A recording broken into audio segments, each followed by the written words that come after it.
अस्सलाम वालेकुम नाज़रीन, क्या हाल है तुहाडा? सारे ठीक हो? 2020 गुजर गया, 2021 आ गया। अज पहला दिन है। तो अज मेरा दिल कर रहा सी कि तुहाडे नाल कुछ पंजाबी च गल कीती जाए। हुण पता नहीं मेरी सबसक्राइबर्स या मेरी फ्रेंड्स लिस्ट कितने लोग पंजाबी समझते हैं, कितने नहीं समझते। ਜਿਹੜੇ लोग पंजाबी समझते हैं उन्हां नाल गुजारिश है कि मैनू कॉमेंट च ज़रूर दस्सिओ कि तुहानू समझ आई है, और ਜਿਹੜੇ लोग पंजाबी नहीं समझते उन्हां तो माजरत। तो दोस्तों 2020 गुजर गया, 2021 आ गया। नई बिगनिंग है, नई शुरुआत है। ਜਿਹੜਾ साल गुजर गए अच्छा गुजरे या बुरा गुजरे उस तो जान छुड़ा लेनी चाहिए है, क्योंकि माजी ਦਾ ਜਿਹੜਾ टाइम ਹੁੰਦਾ ਉਹ एक इंसान तब्दील नहीं कर सकता। माजी अच्छा गुजरिया बुरा गुजरिया लेकिन गुजर गया।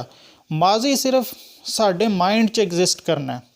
अगर असी माजी के बारे सोचने रहांगे तो असी कदे खुश नहीं रह सकने, क्योंकि ਜਿਹੜਾ इंसान माजी 'ਚ रहना वो कदे खुश नहीं रह सकता। उस ना हाल भी खराब हो जाता है, ना ही वो मुस्तकबिल की प्लैनिंग कर सकता है। इत्थे एक टर्म यूज़ होती है जिसकी आखने इमोशनल बैगेज। इमोशनल बैगेज का मतलब, बैगेज का मतलब उर्दू च होंदा समान, और समान का भार होंदा है, बर्डन होता है।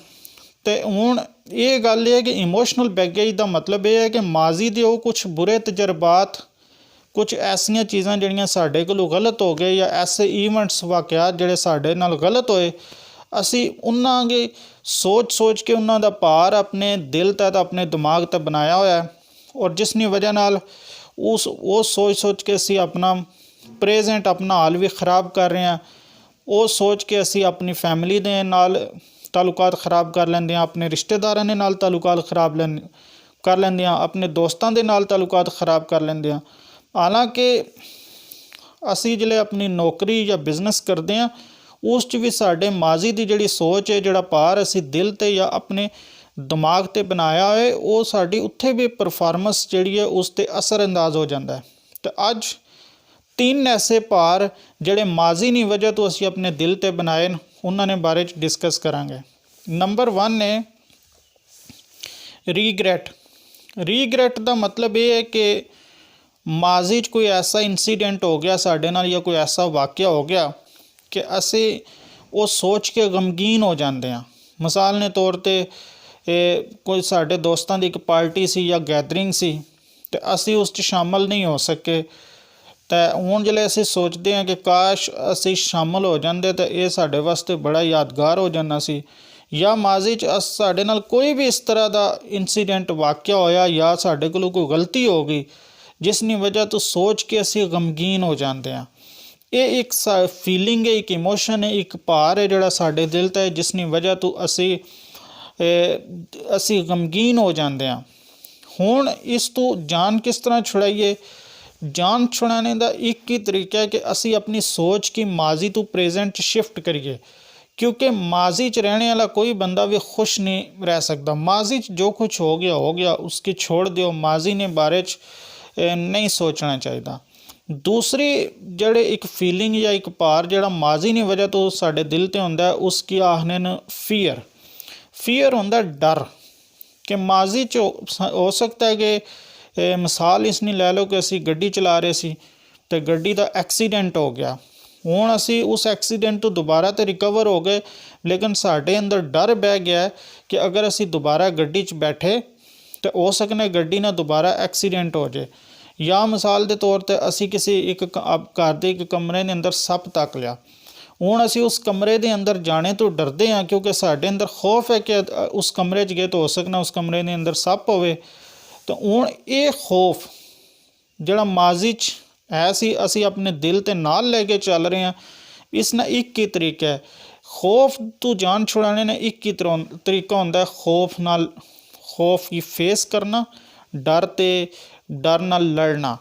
हुण गड्डी चलाने का खौफ उस वेले ख़त्म होना है जिस वेले तुसी गड्डी चलानी है। उस कमरे च तुसी जिले चलिया जाना है तो उस तो बाद तुहाडा वो डर ख़त्म हो जाना है। जब तक तुसी वो डर खौफ बनाई रखना है, वो बनया रहना तुहाडे दिल ते, तुहाडे दिमाग ते भार रहना है। तो उसना तरीका एक ही है कि अगर तुसी डर तो जान छुड़ाना चाहते हो तो डर नाल मुकाबला करो। तीसरा जिहड़ा एक फीलिंग इमोशन या भार साडे दिल तो हुंदा है वो हुंदा है गिल्ट। गिल्ट का मतलब भी इहो ही है कि असी माजी च किसी नाल ज़्यादती कीती, किसी की धोखा दिता, किसी की चीट किया या किसी की मारिया, तो हुण जिस टाइम असी इस बारे च सोचते हैं तो साडे दिल ते एक बोझ बन जाता है। असी सोचते हैं यार ज़्यादती हो गई है। हुण इस गिल्ट तो जान छुड़ाने ने एक ही तरीके कि तुसी जाके उस शख्स कोलों माफ़ी मंग लो। यकीनन जिल्लै तुसी जाके उस कोलों माफ़ी मंगोगे वो माफ़ कर देगा, क्योंकि माफ़ करना साडे नबी करीम सल्लल्लाहु अलैहि वसल्लम दी भी सुन्नत है। तो दोस्तों इहो ही मैसेज सी अज दा कि 2020 गुजर गया। 2020 तुहाडा जैसे भी गुजरिया, अच्छा गुजरिया या बुरा गुजरिया, उसकी छोड़ दियो। 2021 की एक नई बिगनिंग करो। 2021 च अपने नए टारगेट सैट करो, नए गोल सैट करो, स्ट्रगल करो, मेहनत करो। और ये जिंदगी याद रखियो कि अगर तुसी खुश रहना चाहते हो तो माजी दे बारे च नहीं सोचना। जिहड़ा शख्स माजी दे बारे च सोचना वो कदे भी खुश नहीं रह सकना और ना ही फ्यूचर की प्लैनिंग कर सकता है। अगर अज की इन्फॉर्मेशन और अज की वीडियो तुहानू अच्छी लगी है तो इसकी लाइक ज़रूर करियो। चैनल तो अगर न्यू हो तो सब्सक्राइब ज़रूर करियो। Thank you so much.